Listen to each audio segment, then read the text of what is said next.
hello everyone, good morning everybody. This is Mohit here and welcome to the text book. आज इस video के अंदर मैं बहुत इंपॉर्टेंट बात बताने वाला हूं। आप लोगों के 3 से 4 मिनट का समय लूंगा, इस वीडियो को एंड तक देखिएगा। सबसे पहली बात तो ये आती है कि आरआरबी जेईई 2025 का नोटिफिकेशन आपके सामने आ चुका है और बहुत सारी बातें जो हैं ऑलरेडी मैं कर चुका हूं इस चीज के रिगार्डिंग। आपके पास ब्रांच में कितनी वैकेंसीज है, क्या वैकेंसीज है, लेकिन एक बात होती है कि एक बच्चा जब तैयारी करता है तो बहुत सारे उसको सेल्फ मोटिवेशन की जरूरत होती है।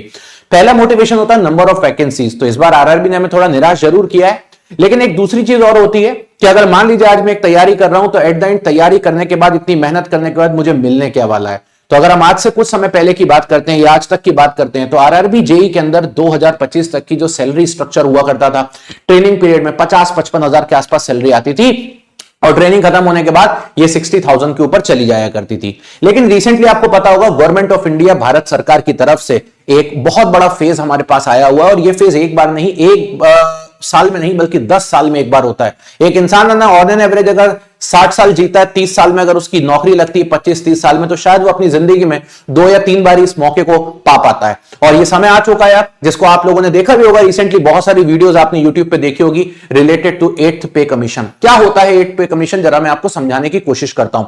बट मैं यहां पर आपको इस वीडियो के अंदर बिल्कुल भी ये बताने नहीं वाला हूं 8th पे कमीशन क्या होता है क्या नहीं होता है। शायद मुझे लगता है न्यूज में आपने काफी सारी चीजें सुन ली होंगी। ये हमारे पास ऑफिशियल डॉक्यूमेंट है pib.gov.india का, जहां पर ये साफ साफ लिखा है कि कैबिनेट ने मंजूरी दे दी है 8वें पे का सेंट्रल पे कमीशन का। हमारा तो मुद्दा ये है कि सर अगर मान लो कल को जब मेरी जॉब लगेगी आरआरबी जेईई में, जब मैं सिलेक्ट हो जाऊंगा तो सर मेरे हाथ में कितनी सैलरी आनी चाहिए, वो मेरे लिए मैटर करता है।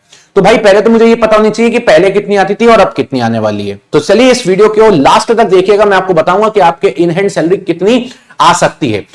पूरी श्योरिटी से कोई नहीं बता सकता कितनी आएगी, लेकिन एक फैक्टर हम लोग डिसाइड कर सकते हैं। पिछले 30 साल में जिस तरीके से पे कमीशंस आए हुए हैं 5th, 6th, 7th, उसके बेसिस पर आपको क्या देखने को मिलेगा। देखिए सबसे पहले तो समझने की कोशिश करें, आप लोगों की जो सैलरी होती है उसमें सबसे पहले होता है बेसिक पे स्ट्रक्चर। तो अभी के टाइम पर आरआरबी जेईई जो है वो लेवल 6 की जॉब है, इवन एसएससी जेईई भी लेवल 6 की जॉब है, जहां पर आपका जो पे स्ट्रक्चर होता है, आपका जो बेसिक पे होता है वो 35,400 होता है। इसके बाद इसके अंदर महंगाई भत्ता जुड़ जाता है, डीए जुड़ता है, एचआरए जुड़ता है, ट्रेवलिंग अलाउंस जुड़ते जुड़ते आपकी सैलरी बढ़ जाती है। लेकिन जब पे कमीशन आता है तो ये पूरा डीए जीरो कर दिया जाता है, सिर्फ डीए जीरो करते हैं और आपकी जो बेसिक पे होती है उसको इंक्रीज कर दिया जाता है। और आपकी जो बेसिक पे होती है उसको इंक्रीज करके ये लोग लेके चले जाते हैं, किसी पर्टिकुलर फैक्टर से मल्टीप्लाई करते हैं। वो पर्टिकुलर फैक्टर डिपेंड करता है कि भारत सरकार उसमें किस चीज पे, फाइनेंस मिनिस्ट्री किस चीज पे अप्रूवल देती है, उसके हिसाब से ये बढ़ता है। ये सैलरी स्ट्रक्चर हर उस सेंट्रल गवर्नमेंट एम्प्लॉय की बढ़ती है, इवन हर पेंशन वाले पर्सन की बढ़ती है, पेंशन सब कुछ एक तरीके से बढ़ता है और धीरे धीरे फिर ये स्टेट गवर्नमेंट के अंदर भी इंप्लीमेंट होने लगता है 1, 2, 3, 4 साल के अंदर अंदर। नाउ द पॉइंट इज कि सर आरआरबी जेईई में कितनी सैलरी हमको देखने को मिल सकती है। तो भाई देखिए सबसे पहले तो मैं आपको बताता हूं 8th पे कमीशन के हिसाब से हम जो आते हैं आरआरबी जेईई, या मैं एसएससी जेईई की बात करता हूं, चलिए मैं आरआरबी की बात करता हूं, तो हम लोग बेसिकली लेवल 6 के अंदर आते हैं। किसके अंदर आते हैं? लेवल 6 के अंदर। लेवल 6 की जॉब है। रिसेंटली अगर मैं बात करता हूं तो करंट बेसिक पे हमारा 35,400 है। इसमें डीए वीए बढ़ते बढ़ते बढ़ते बढ़ते अभी अगर आप देखोगे तो डीए सबसे हाईएस्ट पीक पे, अब डीए नहीं बढ़ेगा, ठीक है, तो अब हाईएस्ट पीक पे डीए पहुंच चुका है। डीए के बाद होता है HRA, house rent allowance, travelling allowance. HRA और टीए बड़े कम होते हैं लेकिन डीए बहुत ज्यादा होता है। डीए बहुत ही ज्यादा होता है, आपकी बेसिक पे के आसपास पहुंचने, बेसिक पे से बिल्कुल एकदम आधी की कंडीशन तक पहुंचने लगता है। अब होता क्या है, जब पे कमीशन आता है तो डीए को जीरो कर देते हैं और फिर लगातार 10 साल तक वापस से आपका डीए बढ़ने की कोशिश करता है हर साल। तो अभी इनका यह कहना है कि अगर हम फिटमेन फैक्टर मीडिया रिपोर्ट के हिसाब से 2.86 लेके चलते हैं तो डीए तो जीरो हो गया, लेकिन आपकी बेसिक पे में 2.86 का फैक्टर मल्टीप्लाई होने के बाद आपका रिवाइज्ड बेसिक पे जो है वो 1 लाख के आसपास देखने को मिलता है। लेकिन ये तब मिलता है जब भारत सरकार फिटमेन फैक्टर 2.86 लेती है। फिटमेन फैक्टर हमारा बहुत सारे मीडिया रिपोर्ट्स के हिसाब से बताया जा रहा है। अब मीडिया के पास भी ये जानकारी कहां से आती है? हमारे देश की मीडिया कुछ भी बोल सकती है, ठीक। दूसरी बात, एक माइक चाहिए, कैमरा चाहिए, जो बोलना है बोलो। तो एट द एंड अल्टीमेटली ये तो सरकारी डिसाइड करेगी कि उनको फिटमेन फैक्टर क्या रखना है ताकि वो भी सस्टेनेबिलिटी के तौर पर रहे। तो फिटमेन फैक्टर 2.15, 2.6 कुछ भी हो सकता है, लेकिन रहेगा 2 से ऊपर ही। और जब फिटमेन फैक्टर 2 से ऊपर रहने वाला है तो आपकी सैलरी का स्ट्रक्चर जो है वो 35,000 से तो डबल होना है। तो 70,000 के आसपास तो अगर मैं डबल भी कर लूं तो 75,000 तो बाय डिफॉल्ट आपका बेसिक पे रहेगा।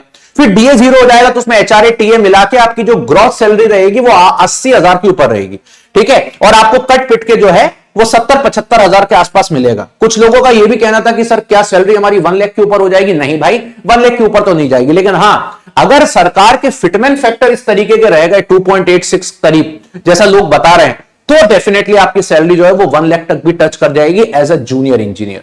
तो ये बहुत बड़ा मोटिवेशन है और इसी वजह से मैं इस वीडियो पे बात भी करूंगा। सीधी सी बात है, आज हम तैयारी कर रहे हैं तो क्यों ही कर रहे हैं? दो ही पर्पस के लिए। एक, हमें जॉब लगने के बाद प्राइड मिलता है, एक हमारी सेल्फ रिस्पेक्ट बढ़ जाती है, हमारी रिस्पेक्ट बढ़ जाती है हमारी मिडिल क्लास फैमिली में, सोसाइटी के अंदर। और दूसरा, हमारे पास एक इतना अमाउंट आ जाता है सैलरी का कि हाँ यार, लगने लगता है कि कम से कम हम अपने दोस्त को, जो जॉब हमारा दोस्त हमारा प्राइवेट सेक्टर में भी जॉब कर रहा है, तो कम से कम हमें लगता है कि यार ठीक है, हमारी भी सैलरी एक ठीक ठाक डिसेंट है। हमारे देश के अंदर आज के डेट में अगर 70-80 हजार 90 हजार रुपए कोई भी इंसान कमा रहा है, तो मुझे लगता है कि वो अपनी फैमिली को एक अच्छी तरीके से सरवाइव करवा सकता है, अपनी फैमिली को वो सारी चीजें दे सकता है जिनकी उनको नीड है। बहुत ज्यादा तो नहीं, लेकिन एटलीस्ट जितनी उनको नीड है वो सारी चीजें अच्छे से कर सकता है। कल को उसके आने वाली जनरेशन होगी, उनकी अच्छी एजुकेशन मिल सकती है। बहुत सारे फैक्टर ऐसे होते हैं जो इन सब चीजों पर निर्भर करते हैं। और फाइनली कैबिनेट ने पिछले साल से बात चल रही थी, इस चीज को अप्रूव कर दिया है, और अप्रूव कर दिया है इसको 1 जनवरी 2026 से। मतलब ये हो गया कि जब आप आरआरबी जेई का पूरा सीबीटी 1 सीबीटी 2 क्लियर कर लोगे, तो आपको जब ज्वाइनिंग आएगी आपकी, तब आपको ये सैलरी बढ़ी हुई ही मिलने वाली है। तो ये बहुत बड़ा फैक्टर है गाइस। और एक ही चीज बोलूंगा कि अगर आप चाहते हो जेन्युइन तैयारी करना, तो लग जाइए तैयारी करने के लिए।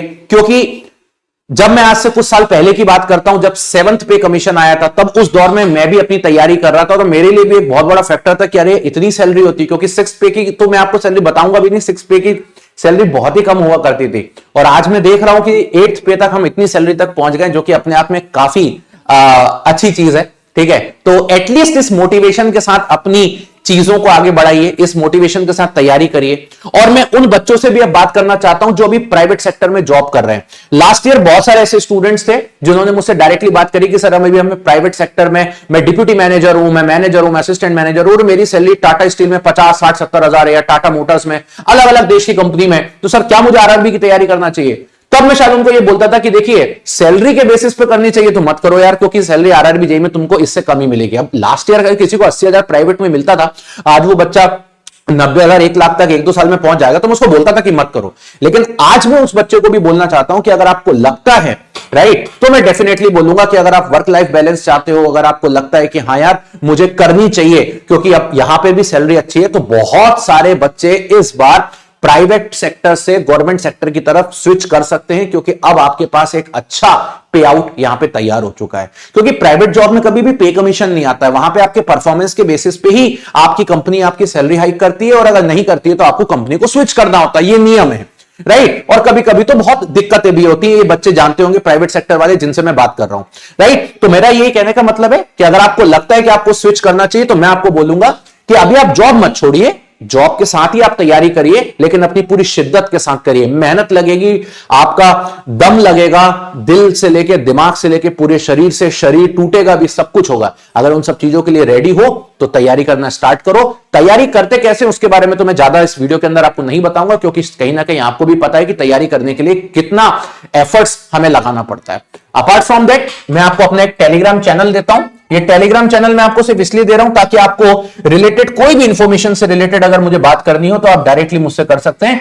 ये मेरा टेलीग्राम चैनल है। अच्छा, चैनल को सब्सक्राइब जरूर कर लीजिएगा, सेशन को लाइक जरूर कर लीजिएगा, ताकि आपको समय समय पर मैं हर इंफॉर्मेशन देता रहूं। बहुत बार ऐसा होता है कि आपको चीजें नहीं पता होती हैं और कहीं ना कहीं आप गलती कर देते हो, तो मैं नहीं चाहता हूं कि किसी भी पड़ाव पे आप गलती करो, ताकि आपकी आगे चल के मेहनत में आपको लगे और आपको किसी चीज से सेटिस्फाई या आपको किसी चीज को एडजस्ट करना पड़े, ये मैं नहीं चाहता हूं। तो बढ़िया तरीके से ये मैंने आपको टेलीग्राम चैनल दे दिया है, इसको ज्वाइन कर लीजिए। So thank you so much, bye bye, take care and love you.